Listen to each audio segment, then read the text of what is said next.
सगळ्यांनी लक्ष द्या. आज आपण इन टू आणि ऑन टू या दोन्हीमधला फरक थोडक्यात समजून घेणार आहे. तुम्हाला दरवेळेला रिकाम्या जागा भरायला असे शब्द येतात, त्यावेळेला आपली गडबड होते. इथं इन टू लिहू का ऑन टू लिहू, इन द चेअर असतं का ऑन द चेअर असतं, होतो का नाही गोंधळ. मग एकदम सोपं, सगळ्यांना माहिती आहे. इन म्हणजे ऑन म्हणजे इन म्हणजे च्या आत. जिथं अशी बंदिस्त जागा आहे, बंदिस्त ठिकाण आहे, त्याच्यामध्ये असेल तर इन म्हणायचं, च्या आत. कळते. आणि ऑन म्हणजे च्या वर, टेबला वर, ऑन द टेबल. जर मी हा खडू ड्रॉवरमध्ये ठेवला तर काय म्हणणार, इन टू द टेबल किंवा इन टू द ड्रॉवर. ठीक आहे. फरक आपल्याला समजून घ्यायचा आहे. बघा पहिलं वाक्य, the boy jumped into the pool. Pool म्हणजे त्या मुलाने जम्प म्हणजे उडी मारली.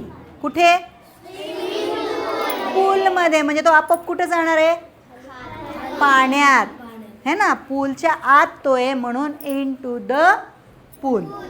The cat ran into the room. मांजर कुठं पळतीये, रूममध्ये, रूमच्या आतमध्ये पळतीये म्हणून इन टू. इथं ऑन टू येणार का, नाही.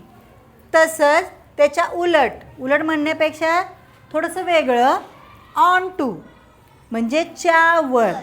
कुठल्याही गोष्टीच्या पृष्ठभागावर असणाऱ्या वस्तूला सांगताना आपण काय म्हणणार, ऑन टू. वस्तू असेल, माणूस असेल, प्राणी असेल, ऑन टू वापरायचं. बघा, the bird flew onto the tree.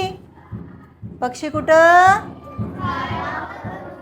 झाडावर उडत आहे. कधी या फांदीवरून, कधी त्या फांदीवर, कधी या फांदीवर बसतोय, कधी त्या फांदीवर, उडत उडत जातोय आणि बसतोय ना.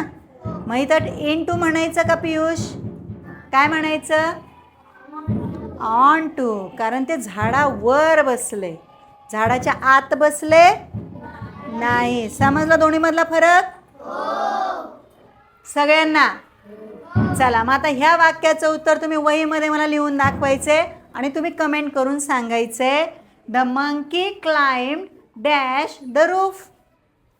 छता च्यावर का च्यामध्ये, हे तुम्ही सगळ्यांनी मला सांगायचे इंग्लिशमधून. ठीक आहे. आवडलं शिकायला, घ्या लिहून.